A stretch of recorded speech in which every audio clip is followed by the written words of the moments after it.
এবং আগামী দিনে আমরা ভারতবর্ষ থেকে এবং বাংলা থেকে আমরা এই হিন্দুত্ববাদী ব্রাহ্মণ্যবাদীদের একদম লাঠি পেটা করে ঝেঁটা পেটা করে তাড়াবো। এবং কি হয়েছিল সেদিনকে? আমি তখন আমার শ্বশুর বাড়িতে ছিলাম নেপালগঞ্জে। তা হঠাৎ আমার দোকানের লেবার আমাকে ফোন করে বলছে যে ফরজ যেখানে একটা অর্ডার আছে, খুব আস্তে গলাতেই বলছে, মানে একদম স্বাভাবিক সরলভাবে বলছে, যেখানে একটা অর্ডার আছে নিতে আসবি। তো আমি বললাম না, আমি এখন কোথায় যাবো, এখন যেতে পারবো না, অনেক দূরে আছি। ফের ফোন করেছে, কেটে দিয়েছি, ফের করেছে। আমি ভাবলাম তাহলে মানে কোনো বিপদ হয়েছে বা কিছু একটা অর্ডার, মানে খুব ইমার্জেন্সি ব্যাপার আছে। তো বললো একটু আয় না, এখানে একটু অর্ডারটা নিয়ে না, নিলে খুব ভালো হয়, বাড়িতে আমি বসে আছি, একটু আয়। আমি বললাম ঠিক আছে, আমি যাচ্ছি, আধ ঘন্টা আমার সময় লাগে। বললো কোথায় আসবি? জুলপিয়ার মোড়ে আসবি। জুলপিয়ার মোড়ে গিয়েছি, যাওয়ার পরে দুটো ছেলে এসে আমাকে নিয়ে গেছে, নিয়ে ভেতরে গিয়ে ওরা 4-5 জন মিলে নিয়ে চলে গিয়েছে। গিয়ে ওখানে কিছু মানে গাড়ি রাখার আগে, বলার আগে ওরা আমাকে ধুমধাম মারা শুরু করলো। করে মুসলমানদের পক্ষে কীভাবে যে গালাগালি করছে, সে গালাগালি এখানে বলা যাবে না, মিডিয়ার সামনে বলা যাবে না। খুব বাজে স্ল্যাং ল্যাঙ্গুয়েজ ব্যবহার করছে, যে মুসলমানরা এই তারপর বললো আমার আধার কার্ড দেখাও। ঠিক আছে, তোর মোল্লা তোর বাংলাদেশে পাঠিয়ে দেবো, কার্ড মোল্লা। আধার কার্ড দেখতে চাইলো আমাকে। ঠিক আছে, আমি আধার কার্ড দেখাতে পারিনি বলে আবার মানে এও লিখলো, বাজি লিখলো, খানকির ছেলে বলে লিখলো, বলে খানকির ছেলে আমি বলে এইভাবে লেখালো পর্যন্ত আমাকে। ঠিক আছে, বললে তো বলছে তোর বাবা আমাদের সাথে দুর্ব্যবহার করেছে। আমি দোকানে তোমার কী করেছে? বাবা কিছুই করেনি তোমার দোকানে, তোমার মাল পছন্দ হয়নি, তুমি নাওনি, তার জন্য কোনো যায় আসে না। আমার খাসির ব্যবসা ছিল, বাবার ছিল, ওটা ব্যবসাটা আমার নয়। আমি তখন আমি তোমাদের সাথে কি কোনো খারাপ ব্যবহার করেছি? বলছে না তুই করেছিস, তোর বাবা করেছে। বাবা কিন্তু খুব একটা খারাপ ব্যবহার করেনি। তোমার দুটো নেওয়ার কথা, তুমি নাওনি, আরও 3টে দিতে চাচ্ছি, তুমি কাটিয়েছো, সে দুটো তোমার ভালো লাগেনি, আরও 3টে কাটতে চাচ্ছি, তুমি নিতে চাওনি। ঠিক আছে, এতে তোমার দোষটা কিসের? দোষটা তো কিছু না।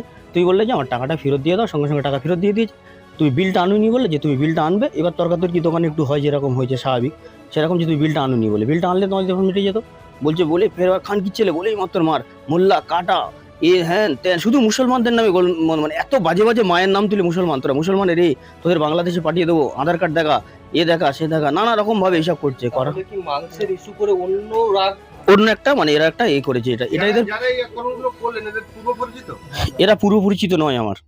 এরা হচ্ছে প্রি প্ল্যান ছিল, এদের একটা প্রি প্ল্যান না থাকলে এরকম ভাবে করতে পারে না এটা। হ্যাঁ, হঠাৎ করে এসেছিল, কিছুদিন আগে অর্ডারটা দিয়ে গেছিলো ইচ্ছা করে। এবার অন্য কোনো জায়গাতে ওদের অর্ডার দেওয়া ছিল ওদের। এবার এটাকে এখানে ক্যান্সেল করে ওটাতে নেওয়ার জন্য এগুলো করেছে। এবং জানি না, সম্ভবত আমার জন্য প্রি প্ল্যান ছিল, কারণ এই ছেলেটা এ বারুইপুর থেকে যে ওখানে যাবে, ওই তোমার কি বলে জুলপিয়াতে যাবে, তাহলে ছেলেটাকে জানলো কি করে যে ও যাবে ছেলেটা। ঠিক আছে, এবার আমি ওকে বাঁচাতে গেলাম, গিয়ে দেখলাম ও আমাকে ধরে প্রচণ্ড, আরে শুধু মুখে চড় ঘুঁচি, যে যেরকমভাবে পারলো 10-15 মারলো সব, মানে আমার যত ধারণা। হ্যাঁ, ওকে দিয়ে কল করেছে, খুব স্বাভাবিকভাবেই কলটাও করেছে, মানে এর মধ্যে কোনো মানে যে মারছে বা এরকম। আপনার একেবারে মুখের উপর চোখ লাল হয়ে আছে, আর কোনো জায়গায় আঘাত? হ্যাঁ, ঘাড়ে লেগে আছে, পেটে লেগে আছে। ঠিক আছে, বুকেতে ওরা লাথি এলো পাতাড়ি এরকম মেরে গিয়েছে। মেয়ে বলে আবার বলে টাঙিয়ে দেবো, এই করবো। ঠিক আছে, এ করবো। তারপরে আমার ভাই গিয়েছে, মেজো ভাই গিয়েছে, তাকে যে বোঝাচ্ছে তখন, মানে ফোন করে ডাকলো ওর বাবাকে, বাবাকে ডাক। তো মেজো ভাইকে ডেকেছি, মেজো ভাই এসছে, মেজো ভাইকেও ধরে চড় মারলো ওরা, মেরে বলছে এখানে বলে। এবার আমার স্ত্রী ওয়াইফ ছিল ওখানে, ওয়াইফ আমার সাথেই ছিল, মানে ওখানে ওষুধ কিনছিল, দেরি হচ্ছে বলে উনি একটা দোকান থেকে নম্বর নিয়ে আমার কাছে ফোন করলে আমি বললাম যে তুমি বাড়ি চলে যাও। তো বুঝতে পারছে না যে মারছে, ও তখন বুঝতে পারছে ওর মারছে। ও তখন সব জায়গায় বললো যে আমার বাড়ি থেকে ফোন করলো যে ওকে মনে হয় মারছে না। ও কোনো একটা লোক ধরে ভিতরে এসে দেখে আমার তখন মারছে। আর আমার বউকে বললো যে তোর গলা ধরে পানিতে ফেলে দেবো, এখানে তুই এখানে কী করতে এসছিস, তুই এখান থেকে চলে যা। এইভাবে মানে নানা রকমভাবে, মানে ওরা হেনস্থা শুধু করলো না, পুরো একটা মুসলিম জাতকে নিয়ে ওরা খিল্লি করলো ওখানে সকলের সামনে।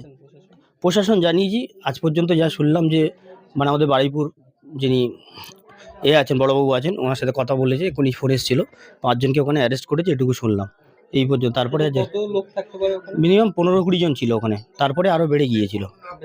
হ্যাঁ, সবাই মারার জন্য, হ্যাঁ ম্যাক্সিমামই মেরেছে ওরা। 8-10 জন মিলে তো আমাকে প্রথমেই মেরেছে, মেরে ফেলে দিয়েছে। ও তো অজ্ঞান হয়ে পড়েছিল, ওর কোনো সেন্স ছিল না। এবার আমাকে শুধু মুখে মারলো, শুধু মুখে মেরেই চলেছে আমার, মানে কোনো কথা বলতে দিচ্ছে না। যদি মারধর করছে তাদের কি আগে থেকে এলাকা চেনেন, কি পরিচিত? আমি চিনি না ওদের কাউকে, ফেস চিনি, আমি ওদের ফেস দেখেছি, কিন্তু একে নতুন করে দেখেছি, কিন্তু আগে থেকে কোনো চেনাচিনি ছিল না আমার। প্ল্যান করে এরকম, আমার তো মনে হয় এগুলো হচ্ছে সম্ভবত RSS এর ক্যাডার হওয়া তো খুব প্রয়োজন, কারণ ওদের যেভাবে স্ল্যাং ল্যাঙ্গুয়েজ, যেভাবে মুসলিম বিদ্বেষী কথাবার্তা ছিল, সেগুলো কিন্তু RSS এরই কথাবার্তা। আমার নাম ফরজ আলী পিয়াদা। কি হয়েছিল আপনার সাথে? ওই দোকানে একটা অর্ডার ছিল, ঝামেলা হয়েছিল, অর্ডারে মাংস বলছে, ওই তো মাল বলছে আমার সামনে কাটতে হবে। আমরা মাল আনছি সামনে, ওরাও তবু মানে না, যা খাসি দেখাচ্ছি বলছি না মানুষ সামনে খাচ্ছে আমার দোকান দিয়ে হবে। ওই নদীটা তর্ক করছে দোকানের সামনাসামনি। এবার আমাদের দোকান যখন মাল চালানো হয়, আমি ভেতর থেকে চাকু নিয়ে যাচ্ছিলাম মাল ছাড়াবার জন্য। মাল ছাড়ানো বলছে ওই উঁচুতে আমি কালকে ঝামেলা হয়ে গেছে।